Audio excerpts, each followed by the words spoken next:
let's talk about wall grazing and really contrast it with washing a wall. The purpose of a wall washer is really to unify a wall, to light it evenly from top to bottom while reducing any kind of texture messaging or imperfections in the wall. It's great for graphics if you've got a big painting on a wall or a mural.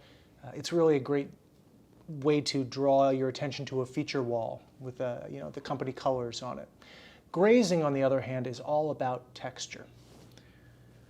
Let's take a look at a grazer.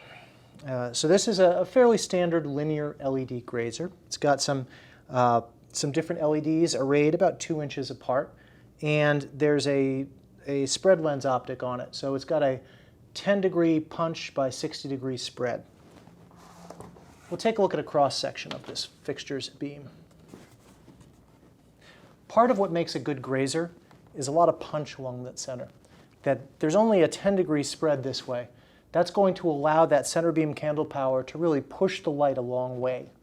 Grazers like this are often intended to light as much as 20 feet from the source to the kind of bottom of the wall or top of the facade. And also notice that there is a fairly wide field angle here. So while the beam is narrow, there's also field angle that will help fill in, especially up near the top of the grazing application. While I have this mat board out, I'll also point out what you should not graze. So this mat board, when we wash it, it looks like a single unified item. Granted, this is a grazer, but I'm pulling it out to a wall wash application. When I move it closer to grazing, you'll see the texture of the mat board comes out. And it's not particularly pleasant texture. We've got ripples, we've got some imperfections where there was tape that was pulled off, so it really shows off the imperfections in the wall. I never recommend grazing gypboard. That in the construction process, people will have mudded over the gypboard. There will be bubbles and other things that you do not want to see. But stone and brick and other things that have intentional texture can be absolutely gorgeous to light. Let's check it out. So here we have a very intentional wall. There's a lot of texture built in here. We've got raises between an 1/8 of an inch and a 1/4 inch off the wall. Notice as we adjust the distance of the grazer from the wall, how your experience of the texture changes. At about 6 inches out, we get some pronounced shadows underneath, not a lot of hot spots at the top. The closer we get to the wall, the more pronounced the difference is, the higher the contrast. As I get right up to the wall, we get not only very deep shadows underneath, but real pronounced hot spots at the top of each of these kind of bump outs. It can be very dramatic. You always want to make sure when you are grazing that you get a sample of what you're going to graze and figure out the optimal distance that you want to be from that wall. In this particular case, I'd say being right up against it doesn't look as good as it might an inch or two away. So this is about 3 inches away. I still have a lot of texture, but it's being filled in as well. It's not quite as hard to look at as this is. And not all textures are created equal. We'll take a look at a couple other textures in a minute. I will also mention I don't usually use texture on its own.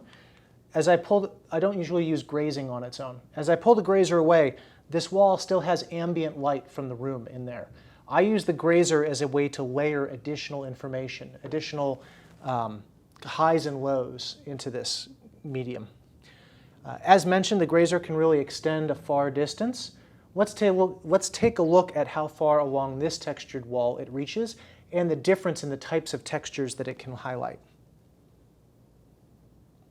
Looking at the grazer across a farther distance, you can get a sense of how powerful these can really be and the scale that we can light.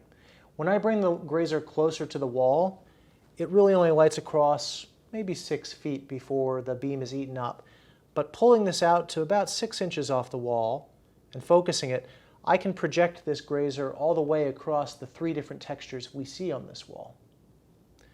We've got our first kind of cubist texture we've been looking at. There's a waveform texture with a lot of rhythm to it. And at the far end, there's sort of a cut triangle texture. All 3 take the light very differently and achieve different effects, but all of them beg for grazing.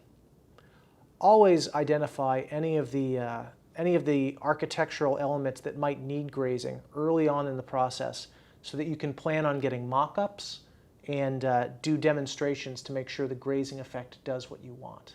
So that is the grazer. It's one of the greatest tools, in my opinion, that lighting has to really bring out the texture and quality that an interior designer or an architect might add to a space.